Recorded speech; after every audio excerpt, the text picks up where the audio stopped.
Hey, what's up? Um, I'm Brian Walmer, and I kind of want to give my own thoughts about the Disney afternoon, the day it was born, the time from the time it was created and brought to us to the time it fell upon hardships and finally to its demise. The Disney afternoon, to me, when I first heard about it, I remember I was about 10 years old. I just turned 10 years old. Rescue Rangers.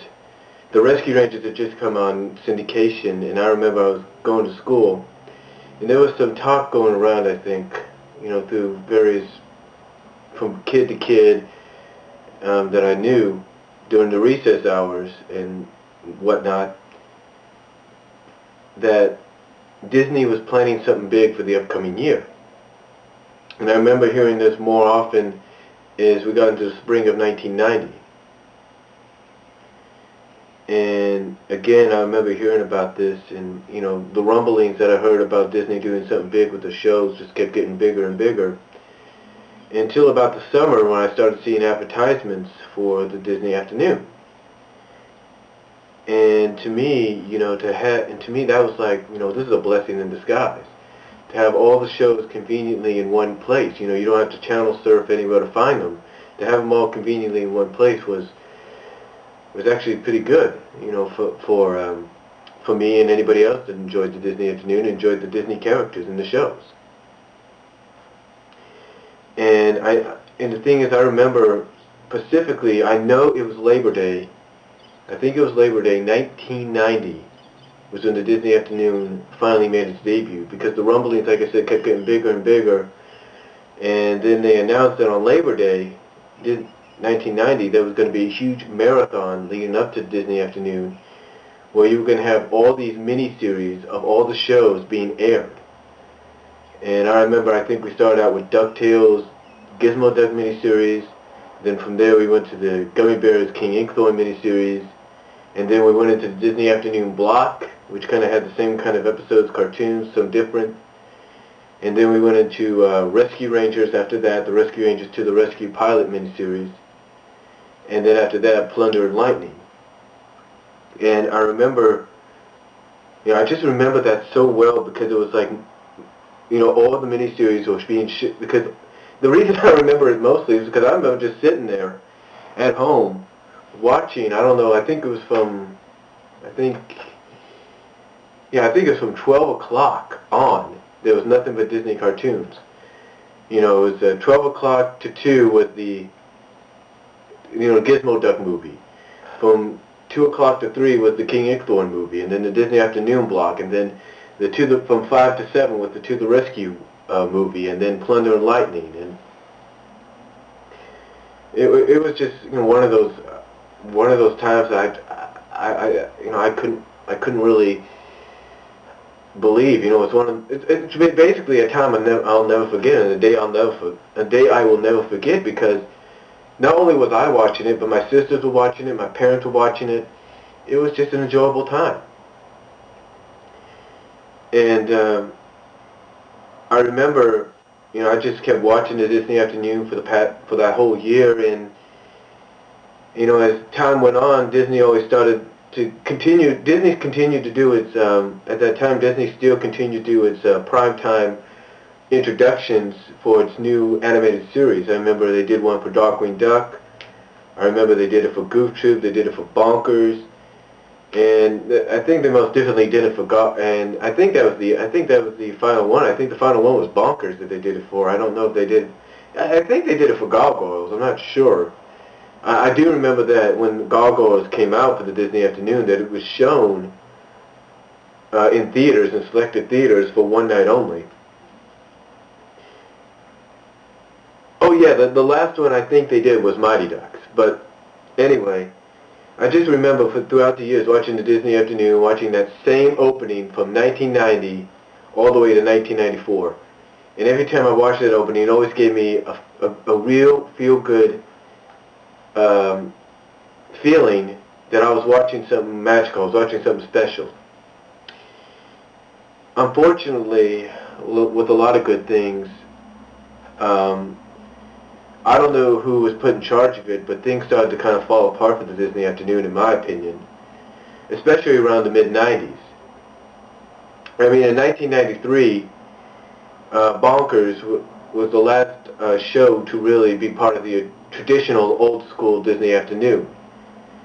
But as soon as we hit into the 1994 season and 95 season, that's when things started to really kind of mess up. Because in 1994, you had not one, but you had two animated series make their debut on the Disney Afternoon. And that was Aladdin and The Goggles. And that was also the year the Disney Afternoon went from being Disney Afternoon to just TDA. And that was kind of hard for a lot of, I truly believe that was kind of not just hard for myself, but hard for a lot of fans, because you started to notice that you were losing that feel-good momentum that the Disney Afternoon always had, that feel-good magic that it had, and it just got worse and worse. I'm not saying the shows weren't good. They were. The shows they had on there were good, but it was just starting to lose this nostalgic feel, that feel to it. And around, like I said, the mid-90s is when it all started to head down, that feel, because instead of having one show make its debut every year and just move another show out and just be regular Disney Afternoon programming like it was known when it first began, it started just, all of a sudden you had not one, but you had not two, but you had three shows debuting around the same time, and you had them flip-flopping from day to day, and you're thinking, okay, what day is this show coming on? What day is that show coming on? And it was hard. It was hard for me. It was hard for me and a lot of fans, I believe, to have to deal with it. Until finally, 1997, it all came to an end. When 1997 came around, Disney Afternoon was changed into ABC's One Saturday Morning, and it was hard for a lot of us. I'm not saying it was hard for a lot of us, but it was surprising that the Disney Afternoon was gone. To be exact, it was kind of surprising. I mean, I thought, in all honesty, the Disney Afternoon was going to last a long time, but like I said, as soon as it hit the mid-90s and things started to fall apart for it, things started to go crazy about it. You started to have three shows debut instead of one. It really didn't help much. And then to change its name, shorten its name to TDA, and then to change its introductions not once but twice, and then to add on these little names like Action Fridays, Manic Mondays, or whatever you want to call it, it wasn't. I don't think it really. To me, it didn't really help. So, to me, had Disney just stuck with the traditional format that it started with, I truly believe Disney Afternoon would still be here. That's just my opinion. But I had no say in it. The fans, obviously, we tried to, I guess, probably say something, but obviously it didn't work. And but still, I'm always going to be grateful for the Disney Afternoon being around, because nowadays you have shows and networks and even in syndication somewhere, you have cartoon blocks that follow that format at times. And again, I think it's all because of Disney Afternoon that started that. And maybe someday it'll come something similar something similar like it will come back. I mean, as a matter of fact, when Disney Channel in the mid-90s brought Rescue Rangers and DuckTales and Gummy Bears and Tailspin onto its programming, onto its channel, it had a 2-hour block that was similar to Disney Afternoon, to old school Disney Afternoon, which was the Block Party. So hopefully, like I said, hopefully there'll be something that's similar to it that'll come around, and something we can all enjoy. But that's all I can say for now on my thoughts about the Disney Afternoon from beginning to its end. And thanks for your time, and maybe you can comment and give me your own thoughts. Give your own thoughts on it. Peace.